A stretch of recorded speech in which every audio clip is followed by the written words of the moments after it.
First of all, you just got to remove your cable from the Winegard, old Winegard antenna, and then you just take the pins out down the bottom there. Okay, next step, keep the worm drive gear. You'll use that on the new pole, and now remove the cable from the old Winegard. Next step, put the worm drive gear into the Winegard antenna pole, and then place it into the mechanism. Okay, so refit the worm drive gear into the supplied Winegard pole and replace it with the pin that came out. Don't forget to put the circlip on. Okay, next put the antenna on the top, and then you need to wind it down so you can find where the position of the saddle will need to be.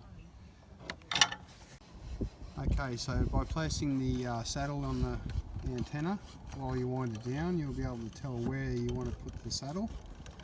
The saddle must go on the flat part of the antenna, so the antenna is held securely. There we go. Okay, when you place the saddle on the roof, just make sure it doesn't cover the clear window that allows you to see whether the booster is on or not.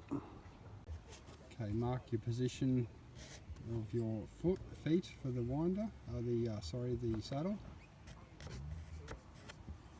Okay, reattach the existing wire, and don't forget to put the supplied black silicone tape around it once you finish, otherwise the plug won't be waterproof. So just do it up finger tight, and then just cinch it up a little bit. You don't need to over tighten it, just so it's nice and tight. Yep, with the spanner. If you over tighten it, you can make the whole plug assembly spin inside the antenna and cause damage. Okay, when you're applying the tape, just stretch it slightly so the tape changes colour. That way it'll activate the tape itself and it will stick to itself. And when you put it on there, just make sure you cover the whole plug as much as you can, especially the threads. That will stop water wicking down the thread into the power, which is sent up through the centre wire. If you need to remove this tape, you'll have to cut it off because it fuses to itself, forming a waterproof seal.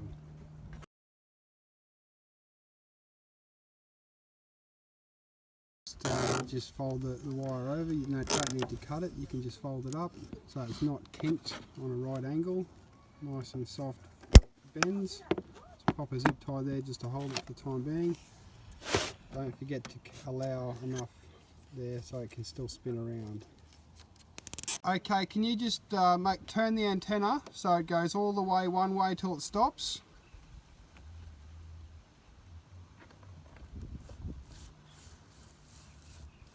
Okay, and back the other way.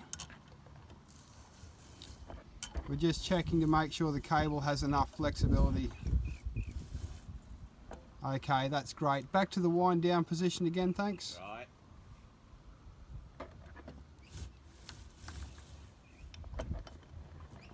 Great, thank you. Okay, before screwing down the saddle, just make sure you apply a little bit of elastic on the roof so that when you screw it in, it's sealed nice and watertight. You can see there where he's marked the saddle feet.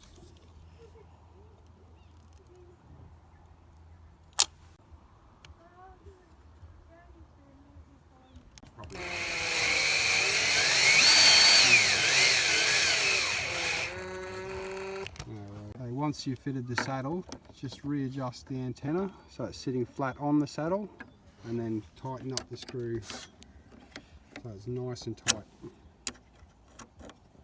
Okay, once you've finished installing the saddle, make sure you put plenty of elastic around it and cover those screw holes to make sure no water gets in there. Don't forget to go around the back of the saddle foot as well, and then just smooth it down to make a nice finish.